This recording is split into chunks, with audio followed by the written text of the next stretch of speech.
प्रत्यय आज पुणे पोलीस आयुक्तालयात आला। पुण्याचे नवे पोलीस आयुक्त अमितेश कुमार यांच्या आदेशावरून 200 ते 300 कुख्यात गुन्हेगारांची ओळख परेड काढण्यात आली। यामध्ये गजा मारणे, नीरज घायवळ यासारख्या नामचीन गुंडांचा देखील समावेश आहे। अमितेश कुमार यांनी पदभार स्वीकारताच या गुंडांना मोठा दणका दिला। एरवी मोठ्या मस्तीत समाजात वावरणारे हे गुंड आज पोलीस आयुक्तालयात आज्ञाधारक विद्यार्थ्याप्रमाणे मान खाली घालून उभे होते। आणखी माहिती घेऊया, आपले प्रतिनिधी मंदार गोंजारी आता आपल्या सोबत आहे। तर मंदार, राज्यात गुन्हेगारी वाढते का, गुंडांचा हे दोष वाढताय का, असे प्रश्न राजकारणाच्या सुद्धा केंद्रस्थानी आहे आणि त्यात ही परेड किती आश्वासक आहे?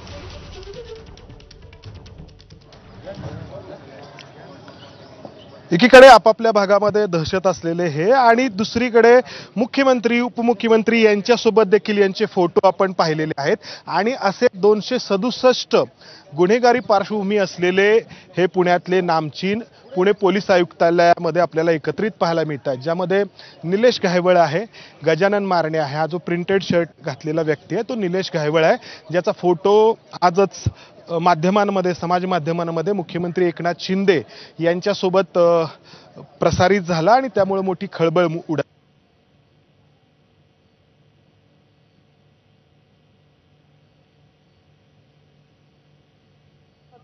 इतरांसाठी म्हणून की हत्येचे प्रयत्न, अपहरण, खंडणी अशा एकूण अनेक गुन्ह्यांमध्ये हे सगळे आतापर्यंत अटक झाले।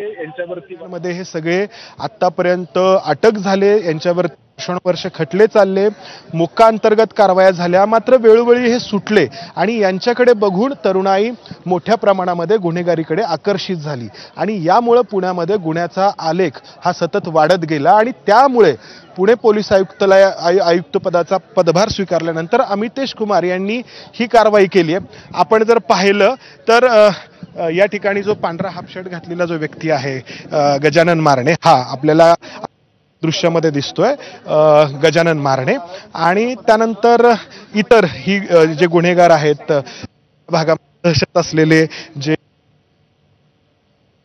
आणि पुणे पोलिसांची गुन्हे शाखा या सगळ्या पोलिसांना आणून हे दाखवू इच्छिते आहे की वचक जो आहे तो पुणे पोलिसांचा आहे, ना की या गुन्हेगारांचा। याचा अर्थातच परिणाम होणार आहे गुन्हेगार बसण्यासाठी। अर्थात हे प्रातिनिधिक स्वरूपाचं पुणे पोलिसांचं कृत्य झालं। याबरोबरच ठिकठिकाणी या गुन्हेगारांचा ज्या ठिकाणी वावर आहे किंवा प्रभाव क्षेत्र आहे त्या ठिकाणी देखील पुणे पोलिसांचं पेट्रोलिंग किंवा त्यांचा जो वावर आहे किंवा त्यांचा जो वचक आहे तो कायम ठेवावा लागणार आहे। मात्र हे 267 हिस्ट्री शीटर्सना किंवा 267 गुन्हेगारांना एकत्रितरित्या एका अर्थाने त्यांची धिंड काढली जाणं किंवा एका अर्थाने त्यांची